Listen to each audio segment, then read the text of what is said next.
매크로인사이트 김명실 IM증권 연구위원 모셨습니다. 어서 오세요. 네, 안녕하세요. 네, 위원님 지금 보면 최근 유럽 그리고 미국 등의 장기물 국채금리가 급등한 상황입니다. 미국 30년물 국채금리가 한때 5%까지 오르기도 했는데 이렇게 장기물 국채금리가 급등한 배경부터 짚어주시죠. 네, 배경은 여러 가지가 있겠습니다만 가장 큰 건 아무래도 재정 적자 우려였던 것 같습니다. 재정에 대한 리스크들이 불거지면서 결국에 미국 채권 시장에서 국채 공급이 늘어날 수 있다는 경계감이 가장 크게 국채금리 급등을 촉발한 것 같습니다. 이건 비단 미국뿐만 아니라 최근에 이제 독일, 영국, 프랑스 마찬가지고요. 일단 이렇게 금리가 올라가고 있는 데는 아무래도 재정에 대한 우려라고 제가 말씀을 드렸는데 아시다시피 이제 유럽권 특히나 프랑스 같은 경우는 최근에 정치 리스크 문제까지 불거지면서 프랑스의 재정 건전성이 위협받을 수 있다는 리스크들이 늘어났습니다. 일각에서는 S&P랑 무디스 같은 글로벌 신평사들의 프랑스 신용등급 하락 가능성까지도 제기가 되고 있고요. 이런 우려감 때문에 프랑스를 비롯한 지금 유럽권 전역의 국채금리가 빠른 속도로 상승하는 모습들을 보였습니다. 그리고 두 번째로는 수급적인 영역도 가세를 했습니다. 최근에 이제 네덜란드 연기금의 유럽권 국채 매도 이슈가 불거졌는데요. 세부적으로는 네덜란드 연기금의 그 구조 자체가 기존의 DC형에서 DB형으로 전환됨에 따라서 쉽게 말하면 프랑스 연기금이 과거처럼 장기 유로존 국채를 보유하게끔 하는 니즈들이 줄어들었습니다. 그러다 보니까 기존에 가지고 있었던 유럽권 장기 국채에 대한 매도세도 최근 들어서 유럽권 국채금리 상승세를 견인했다고 보시면 되실 것 같습니다. 지금 비단 유럽권뿐만 아니라 글로벌적으로 재정에 대한 리스크들 굉장히 커지고 있고요. 국내 역시나 일정 부분 영향을 받고 있는 모습들 나타나고 있습니다. 지금 장기물 상승의 배경으로 재정 그리고 수급적인 이슈를 언급을 해주셨는데 재정하면 유럽권 국가들뿐만 아니라 사실 미국의 재정 적자가 좀 크잖아요. 매년 부채 한도와 관련된 내용들도 좀 노이즈가 되고 있는 상황. 지금 미국 정부 부채 규모는 어느 정도 되나요? 네, 정부 부채 규모는 절대 금액으로는 37조 달러 정도 되고요. GDP 대비로는 120%를 보여주고 있습니다. 물론 GDP 대비 부채 비율만 따지면 유럽이랑 일본에 비해서는 낮은 수치긴 하지만 방향성 자체가 유럽권과 일본에 비해서는 최근 들어서 상승세로 전환하고 있다는 점이 가장 큰 문제인 것 같습니다. 거기다가 두 번째로 정부 부채의 절대적인 금액 자체도 문제지만 현재 미국의 재정 구조에서 미국의 지금 OBBBA 법안으로 인해서 미국 정부의 세수 구조가 조금 줄어들 수 있다는 움직임들이 관측되고 있습니다. 결국에 세입과 세출에서 기존의 세입액이 줄어들 경우에는 미국의 재정 적자 상황은 더 심화될 수밖에 없고 미국의 재정 적자 상황이 심화되면 결국에 미국 정부의 국채 공급이 늘어날 수 있고 이런 부분들은 채권 시장의 부담감으로 다가오는 것 같습니다. 두 번째로는 최근에 뉴스 보셨으면 많이 접하셨을 거예요. 트럼프 행정부의 연준에 대한 압박 강도입니다. 아시다시피 최근에 이제 트럼프 정부에서 연준의 쿡 이사를 해임하는 건이 이제 촉발이 되면서 결국에 연준의 독립성이 훼손될 수 있다라는 리스크들이 커지고 있습니다. 연준의 독립성 훼손 자체가 미국 국채금리를 끌어올렸다라고 연결짓기는 어렵겠지만 조금 전반적으로 봤을 때는 연준의 독립성이 훼손되면서 결국에 이제 연준과 재정 간에 조금 괴리가 커질 수 있고 이런 부분들은 국채금리의 리스크로 작용하면서 이런 부분들도 국채금리를 끌어올리는 주요 요인으로 작용할 수 있었던 것 같습니다. 지금 재정 적자를 언급을 해주셨는데 재정 적자가 워낙 크다 보니까 트럼프 행정부도 더욱더 관세 홍보에 열을 올리고 있는 것 같습니다. 최근 나온 발언들을 좀 보면 백악관이 1월부터 8일까지 관세 수입이 1,580억 달러, 우리 돈으로 하면 220조 원 규모로 2.5배 정도 증가했다 이런 발언들을 내놨고 연간 1조 달러까지도 가능하다 이렇게 홍보를 하고 있습니다. 조금은 과장된 수치가 아닌가 싶기도 한데 이에 대해서는 어떻게 보고 계실까요? 네, 연간으로 1조 달러까지는 좀 어려울 것 같은데 아까 1월부터 8월 달까지 말씀을 주셨는데 사실상 기본 관세가 도입된 건 올해 4월 달부터고요. 그리고 상호 관세가 도입된 건 올해 8월 달부터죠. 그럼 4월부터 8월 달까지 짧은 기간 동안 작년 대비 관세 수량이 관세 절대 금액이 한 2.5배 정도 올라왔다는 건 굉장히 높은 수치입니다. 이런 추세로 봤을 때 아마 이제 8월 달부터는 상호 관세가 실효 관세 기준으로는 18.2% 정도 도입이 추가적으로 더 될 겁니다. 당연히 미국 정부의 세수 관련돼서 관세 수입은 지금의 속도보다 더 높아질 가능성들이 크다라고 보고 있고요. 뭐 이 속도 감안해서 추정을 해본다면 연간 기준으로 미국 정부의 관세 수입은 뭐 미니멈 3천억 달러에서 맥시멈 5천억 달러까지는 늘어날 수 있을 것으로 추정이 되고 있습니다. 뭐 관세 수입 자체가 미국의 세수에서 차지하는 비중은 사실상 크진 않아요. 작년 기준으로는 한 1% 초반 정도에 머물고 있는데 관세 수입이 뭐 3천억 달러에서 최대 5천억 달러까지 늘어나게 되면 거의 한 10% 가까이 비중들을 차지하는 수치이기 때문에 상당 부분 미국의 재정 적자 해소에는 큰 도움을 줄 수 있다라고는 생각을 하고 있습니다. 물론 관세 수입의 효과도 있겠지만 부작용도 있는 것 같습니다. 트럼프 미국 대통령도 관세 수입을 저소득층에 나눠주겠다 이런 발언들을 내놓으면 분명히 부작용은 인지하고 있는 것 같거든요. 부작용도 좀 짚어주시죠. 가장 대표적인 부작용은 인플레이션이죠. 관세를 이제 맡게 되는 기업들은 당연히 코스트, 비용 부담이 늘어날 수밖에 없고요. 뭐 결국에 그 비용 부담이 뭐 지금은 아니지만 이제 시차를 가지고 소비자 가격에 전가가 된다면 저희가 흔히 접하는 소비자 물가. 이제 이전 대비해서는 올라올 수 있는 부담감들이 있습니다. 그러면 미국 정부의 통화 정책과 재정 정책적 입장에서 이제 관세 때문에 기업들의 비용 부담이 기업들의 마진 저하로 이어질지 아니면 이제 결국에 이걸 버티지 못하고 기업들이 소비자 가격에 전가하게 되면 인플레이션이 올라가는 2차적인 부작용까지 나올 수 있을 것 같고요. 다만 아직까지 기업들이 이제 소비자 물가로 전가되는 모습들은 나타나고 있지는 않습니다. 실질적으로 비용에 대한 부담들을 기업들이 부담하는 행태로 가고 있고 반대로 생각하면 이제 관세 도입 이전에 뭐 OBBBA 법안으로 인해서 기업들의 법인세 인하 조치가 있었습니다. 그래서 뭐 트럼프 정부에서는 법인세로 기업들의 비용 부담을 일정 부분 낮춰주고 대신에 관세로 이런 비용 부담들을 부담하게 하면서 이런 부분들을 상쇄시키는 것 같습니다. 다만 이제 이게 결국에 궁극적으로 인플레이션 압력으로 이어질 수 있을지에 대해서는 아무도 모르죠. 이건 뭐 파월 의장도 모르고 뭐 저희들이 예측하기는 어렵지만 이론적으로 물가가 올라갈 수 있는 부분들은 있기 때문에 뭐 차기에 연준의 통화 정책이라든지 뭐 지금 연준의 뭐 금리 인하 정책에 상당 부분 영향을 미칠 수 있을 것으로 보여지고 있습니다. 자, 관세 같은 경우에는 정부 입장에서는 좀 수입이지만 앞서 언급을 계속해 주신 법안 OBBBA 그러니까 감세안 같은 경우에는 오히려 재정에 좀 부담이 되고 있는 요인으로 보이는데 감세를 해준다? 이 말은 결국 재정 부채가 더 늘어난다 이런 말 아닙니까? 그렇죠. 감세를 해주게 되면 결국에 우리가 뭐 제가 이제 미국 정부라고 그러면 세입을 줄여주겠다. 그러니까 세수를 줄여주겠다는 거잖아요. 그러면 기존에 100이 거쳤다면 그게 80, 70으로 줄어들 수 있는 거고 뭐 지출이 아무리 빠른 속도로 줄어든다고 하더라도 결국에 세입이 감소하게 되면 재정 적자는 늘어날 수밖에 없습니다. 뭐 그래서 일각에서는 트럼프 재임 기간 동안 OBBBA로 인해서 발생할 수 있는 재정 그 수입의 감소 수치는 2조 달러 정도 추산이 되고 있고요. 뭐 제가 아까 말씀드렸다시피 연간으로 관세 때문에 얻게 되는 추가적인 엑스트라 수입은 최대 5천억 달러까지 늘어날 수 있지만 뭐 트럼프 재임 기간 동안 감세 때문에 받게 되는 재정적 충격은 2조 달러 이상입니다. 뭐 결국에 이제 둘 간의 지속성이 누가 더 지속성을 더 크게 가질 수 있을까 관건일 것 같은데 뭐 당장 1, 2년 놓고 봤을 때는 관세로 인해서 들어온 수입보다는 감세로 인해서 빠지게 되는 세수가 더 크다라고 좀 말씀을 드리고 싶습니다. 그리고 또 트럼프 정부 출범과 함께 주목을 받았던 게 도지 부서 아닙니까? 이 도지 부서의 성과는 어떻습니까? 도지가 1월 달에 이제 설립이 됐어요. 그리고 내년 7월 달까지 이제 만기인데 이제 그 기관 내 초기에 얘네들 미션이 우리가 1조 달러를 세이브하겠다라는 계획들을 가지고 있었어요. 1조 달러가 어느 정도냐면 작년에 미국의 재정 적자가 1.8조 달러 발생을 했어요. FI 기준으로. 그러면 상당 부분 큰 수치인 거죠. 근데 도지가 이제 자기네들 홈페이지를 통해서 비용 감축을 거의 일주일에 한 번씩 보고를 해요. 제가 최근까지 업데이트한 비용 감축 보고 수치는 한 2,050억 달러 정도가 되거든요. 그러면 이제 내년 7월 달까지니까 뭐 이 속도라면 1조 달러까지는 아니겠지만 한 7천억에서 8천억 달러까지는 비용 감축 가능하지 않을까라는 생각들도 가질 수 있을 것 같은데 제 개인적으로는 지금 도지 비용 감축과 관련돼서 미국 언론들 사이에서는 굉장한 비판들이 많아요. 뭐 예를 들어서 우리가 A라는 계약을 줄여서 비용을 세이브하겠다라고 발표를 하고 있지만 그 A라는 계약은 원래라면 한 300억, 200억 달러에 할 수 있던 계약을 걔네들은 과대 계상해서 500억, 700억 달러로 지금 잡고 있는 거죠.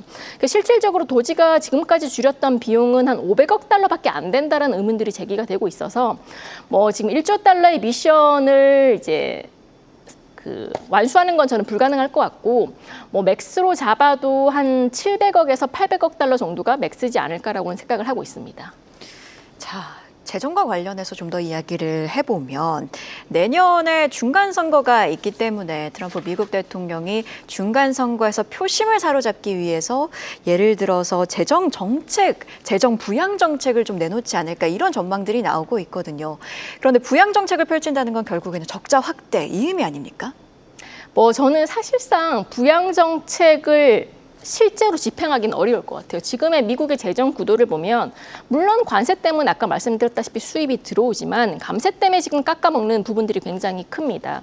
거기다가 작년에 재정 적자가 제가 1.8조 달러 정도 나왔다고 말씀을 드렸는데 지금 현재까지 기준으로 작년 동일 기간이랑 비교를 해보면 오히려 작년보다 재정 적자 누적이 더 많아요. 결국에 이걸 줄이지 못하면 뭐 이거는 중간 선거가 문제가 아니라 그 전에 금융시장에 큰 패닉이 올 수 있다는 거죠. 국채 금리가 급등하면서 미국 정부 이자 비용은 더 늘어날 거고요. 그러면 비단 채권 시장뿐만 아니라 주식이라든지 비트코인 같은 디지털 자산 시장까지도 파급 효과를 미칠 수 있을 것 같아서 실질적으로 재정 부양을 직접적으로 집행하기는 저는 굉장히 어려운 환경이라고 생각을 하고 있습니다. 거기다가 추가적으로 올해 이제 미국의 정부 부채 한도가 기존의 36조 달러에서 추가적으로 상향이 됐어요. 근데 또 이제 이 속도라면 또 내년 초반 정도에는 다시 한 번 더 재정 적자 미국의 정부 부채 리밋에 달하겠죠. 그럼 또 다시 재정 적자 한도를 열어줘야 되는데 이 같은 행동을 반복하다 보면 미국의 신용 등급 추가적인 강등이라든지 부차적으로 문제가 더 촉발될 수 있다는 점에서 선뜻 쉽게 우리가 재정 부양을 확대하겠다라고 말을 하고 집행하기는 저는 굉장히 어렵다라고 말씀을 드리고 싶습니다. 재정 부양 정책을 펼치긴 좀 어려울 것이다 이런 전망을 내주셨는데 앞서서 조금 엑스데이트 그러니까 재정 부채 한도와 관련해서 언급을 해주셨어요. 사실 시장이 좀 간과하고 있는 리스크 같기도 한데 이 리스크가 다시 시장에 좀 부각이 될 가능성은 얼마나 있다고 보십니까? 저는 그 키 중 하나는 연준이 쥐고 있다고 생각을 해요. 이제 왜냐하면 올해 이제 무디스가 4월달에 미국의 신용 등급을 한 놓치 강등을 시켰잖아요. 근데 가장 결정적인 얘기는 미국 너네 재정 적자 문제 이거 해소 못하면 앞으로 너네가 발행하는 채권 못 믿겠다. 그래서 우리가 일단 신용등급은 깔 거야. 근데 이거 또 해결 못하면 우리가 추가적으로 신용등급을 더 내릴 수가 있다고 경고를 했어요. 그러니까 미국에서는 재정에 대해서 구조조정을 해야 된단 말이죠. 그러면 뭐 들어오는 것도 들어오는 건데 나가는 지출에 대해서 구조조정이 필요한 거고 그중에 그 핵심을 차지하고 있는 게 미국 정부의 이자 비용에 대한 지출이라고 보고 있습니다. 작년에 미국의 이자 비용 지출이 금액으로는 한 8,800억 달러 정도 발생을 했고요. 전체에서의 13% 정도를 차지해요. 13%라면 와닿지가 않으실 것 같은데 미국의 국방비 지출과 맞먹는 규모라는 거죠. 오늘도 뭐 기사가 났는데 미국의 국방부를 뭐 전쟁 부서로 만들겠다. 그러니까요. 그만큼 굉장히 미국에서 중요한 부서인 거죠. 그래서 국방비만큼 이자 비용에 대해서 지출을 한다는 것 자체가 어불성설이기 때문에 결국에 트럼프 정부는 어떤 수단과 방법을 가려서라도 파월 연준으로 하여금 금리 인하를 시키게 만들 거고 뭐 이게 만약에 뭐 현실화되고 성공적으로 한다면 이자 비용은 점진적으로 줄어들겠죠. 근데 만약에 이게 실패하게 된다면 미국의 재정적 부담은 더 커질 거고 엑스데이트 말씀 주셨다시피 미국의 신용등급에 대한 리스크로 전이될 수 있다는 점에서 저는 올해 이자 비용 지출에 성공하느냐 감축에 성공하느냐 아니냐가 굉장히 중요한 포인트라고 생각을 하고 있습니다. 결국 모든 열쇠는 연준이 쥐고 있다. 이 말이 참 와닿는 것 같습니다. 자, 그래서 연준 이야기를 좀 해보자면 잭슨홀 미팅에서 파월 물가가 아니라 고용에 좀 방점을 찍었습니다. 그래서인지 고용 지표에 더욱더 관심이 쏠리고 있는 상황인데요. 졸트 보고서는 좀 부진하게 나왔고 간밤 나온 지표죠. ADP 민간 고용 보고서도 예상치를 하회해 좀 부진한 모습으로 나타났습니다. 시장에서는 그러니까 반밤 뉴욕 증시 같은 경우에는 딱 적당히 씻고 있다. 이렇게 해석하면서 오히려 시장은 올랐는데 어떻게 보고 계신지가 너무 궁금합니다. 적당히 씻고 있다. 이 말에 동의를 하십니까? 적당히 씻고 있다라고 주식시장이 평가하는 건 너무 좀 가소한 평가라고 생각을 하고 있고, 주식시장과 다르게 채권시장에서는 2년물 금리가 급락을 했고요. 10년물 금리도 굉장히 오랜만에 4.20%를 하회를 했습니다. 결국에 8월 달에 잭슨홀에서 파월 의장이 미리 지금 고용 보고서를 본 게 아니냐, 이런 이제 의심까지 생기게 만들 만큼 공교롭게도 그 뒤로 모든 고용 관련 지표들이 무너지고 있는 점들은 맞고요. 결국에 예전부터 이제 파월 의장이 강조했던 게 물가에 대한 불확실성 플러스로 고용 지표를 우리가 확인을 심도 있게 해야 된다라는 듀얼 맨데이트를 굉장히 강조했단 말이죠. 결국에 물가는 앞으로 어떤 방향으로 튈지는 잘 모르겠지만 고용 지표의 부진이 명확해진다고 한다면 결국에 연준은 금리 인하를 할 수밖에 없을 것 같고요. 물론 이제 고용 지표 자체가 실업률이 아직까지는 큰 폭으로 올라가진 않았어요. 당연히 이제 후행적으로 실업률은 반응하면서 4.3%, 4.4% 이상은 올라갈 건데 향후에 실업률 상승까지 동반된다면 연준의 금리 인하 속도는 지금보다 빨라질 수 있다라고는 생각을 하고 있습니다. 저희도 이제 9월달 FOMC를 앞두고 있는데 9월달에 연준의 금리 인하가 처음으로 재개가 된다라고 생각을 하고 있고요. 9월달에 이어서 일각에서는 9월달, 10월달 연속으로 인하하는 게 아니야라는 그런 지금 전망치도 나오고 있는 만큼 올해 두 차례 금리 인하는 명백해지지 않을까라고 생각을 하고 있습니다. 두 차례 금리 인하는 좀 명백해지고 있다. 이렇게 진단을 해주셨는데 오늘 밤 같은 경우에는 비농업 고용 보고서가 나오는 만큼 해당 이슈도 좀 체크를 해봐야 될 것 같습니다. 자, 저희가 앞서서 계속해서 재정 부담 이야기를 좀 했는데 재정 부담이 이어진다면 국채 금리에는 계속적으로 좀 부담이 될까요? 아무래도 재정 불안 이슈는 국채에 대한 신뢰성을 흔드는 이슈이기 때문에 좀 궁금합니다. 어떻게 보고 계실까요? 맞아요. 신뢰성이 가장 중요해요. 지금 2년물 금리는 제가 빠른 속도로 내려온다고 말씀을 드렸는데 지금 미국 국채 시장에서 움직이지 않는 금리가 하나 있어요. 뭐냐면 30년짜리 초장기채 금리가 꿈쩍을 안 하고 있는 거죠. 연준이 금리 인하하고 고용 지표도 나빠지면 당연히 2년물 금리도 빠지고 30년물 금리도 유사한 폭으로 빠져야 되는데 30년물 금리가 내려오지 않는 이유는 재정적 부담, 미국 국채에 대한 신뢰도가 이전 대비 떨어졌다는 걸 방증하고 있다고 보고 있습니다. 제가 일전에도 30년물 국채 금리를 분해를 해보면 가장 많이 올랐던 팩터 중에 하나는 기간 프리미엄입니다. 기간 프리미엄에 대한 의미는 결국에 미국 국채에 대한 신용도 플러스 수급적 영향이 반영되어 있고 결국에 재정적 부담을 해소하지 못한다면 단기물 금리는 통화정책 때문에 내려오겠지만 초장기물 금리는 못 내려올 거예요. 그럼 어떤 부작용이 있냐?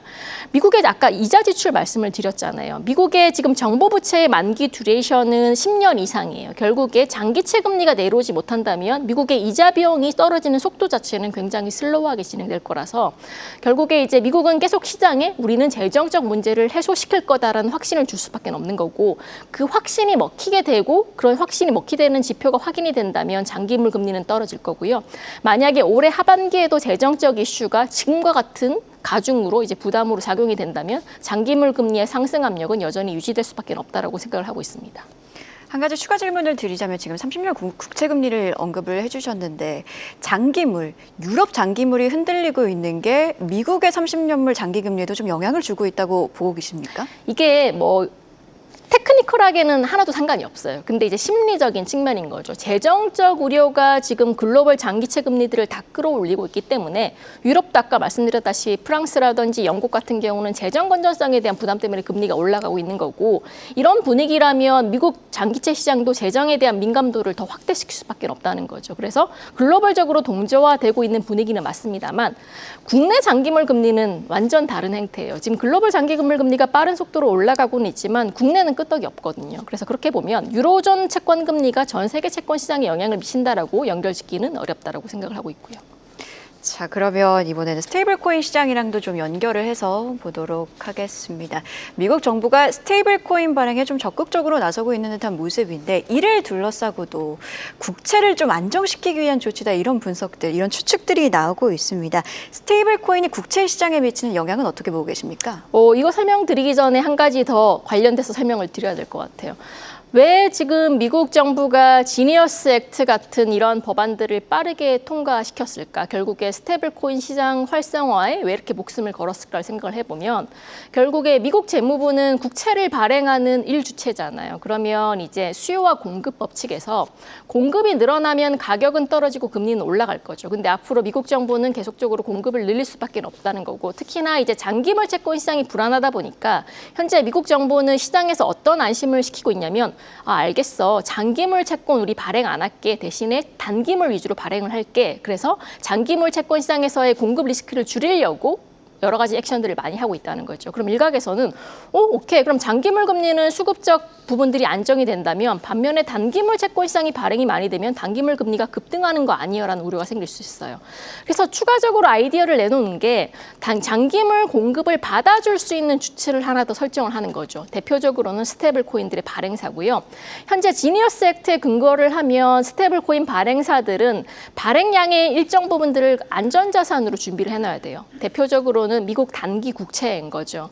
지금 발행사들은 발행 금액의 66% 정도를 T빌 채권, 미국 단기채로 보유하고 있고, 지니어스 액트 때문에 스테이블 코인 시장은 향후에 2조 달러 이상으로 증가할 것으로 현재 미국 재무부에서는 예측을 하고 있어요. 그러면 여기에 66% 정도면 스테이블 코인 발행사들이 앞으로 향후 2, 3년간 미국 국채의 한 1.2조 달러를 가져갈 수 있다는 거죠. 그래서 그만큼 미국 단기채에 대한 공급이 늘어나는 부분들을 스테이블 코인 발행사들의 새로운 수요로 확보를 함으로써 미국 채권 시장을 안정화시키는 또 하나의 수단이 스테이블 코인이지 않았냐라고 생각을 하고 있습니다. 네, 결국에는 국채와 관련해서 신규 수요를 창출하기 위해 이렇게 지니어스 법안 등등 스테이블 코인 시장 활성화에 노력을 하고 있다. 이렇게 정리를 해보면 될 것 같습니다. 자, 금리 인하, 9월 인하는 거의 확실시가 된 상황인데 한국은행의 행보도 좀 궁금해지는 것 같습니다. 8월에는 금리를 동경했고 시장에서는 10월에는 인하를 할 것이다. 이런 의견들이 많은 것 같은데 위원님께서는 어떻게 보고 계십니까? 네, 8월 달에 금리를 동결을 했죠. 근데 시장에서 10월 달 인하 컨센서스가 높은 이유는 크게 두 가지라고 저는 보고 있습니다. 첫 번째는 한국은행에서 이제 금리 정책을 발표한 이후에 3개월 포워드 가이던스를 발표를 합니다. 연준으로 따지면 점도표 같은 거라고 보시면 되실 것 같고, 이때 보팅이 어떻게 나왔냐면 5명의 금통위원이 금리 인하를 주장했고요. 1명의 금통위원이 금리 동결을 주장했습니다. 그 말은 즉슨 이제 앞으로 남은 기간 동안 한국은행이 금리를 인하할 확률이 높아졌다는 거에 대한 의미고요. 그리고 두 번째 근거는 한국은행이 8월 달에 금리 동결을 하면서 올해 성장률 전망치를 기존의 0.8%에서 0.9%로 상향 조정을 했어요. 근데 이게 중요한 게 아니라 내년도 성장률 전망치를 1.6%로 그대로 뒀다는 거죠. 결국에 내년도에도 경기에 대한 방향성은 상승보다는 하락 쪽으로 보고 있다는 거고, 여기서 시장에 대한 해석은 그러면 한국은행의 금리 인하 사이클은 여기서 끝나는 게 아니라 적어도 내년 상반기까지는 더 갈 수 있겠다라는 식으로 해석이 되고 있습니다. 그래서 두 가지 모드를 종합해 봤을 때 10월 달 한은의 금리 인하 가능성은 굉장히 높다라고 말씀을 드리고 싶고, 여기서 가장 중요한 건 부동산이겠죠. 결국에 한국은행이 부동산에 대한 민감도가 굉장히 높은데 이번 주나 다음 주 정도에 부동산 공급 관련 대책이 추가적으로 발표가 될 건데, 여기에 의해서 6.27 대책 이후에 부동산 가격의 거래량이라든지 안정세가 잡히기 시작한다면 더군 한국은행의 금리 인하 가능성들을 더욱 높여주지 않을까라고 생각을 하고 있습니다. 그렇다면 지금 시장 환경으로 봤을 때 채권 투자 매력도는 얼마나 있다고 보십니까? 최근 시장의 조금 트렌드를 보면 금 가격 대비해서 채권은 조금 매력도가 떨어진다, 이런 이야기들도 나오고 있는데 어떻게 보고 계십니까? 매력도를 평가하면 일단은 가격은 굉장히 싸요.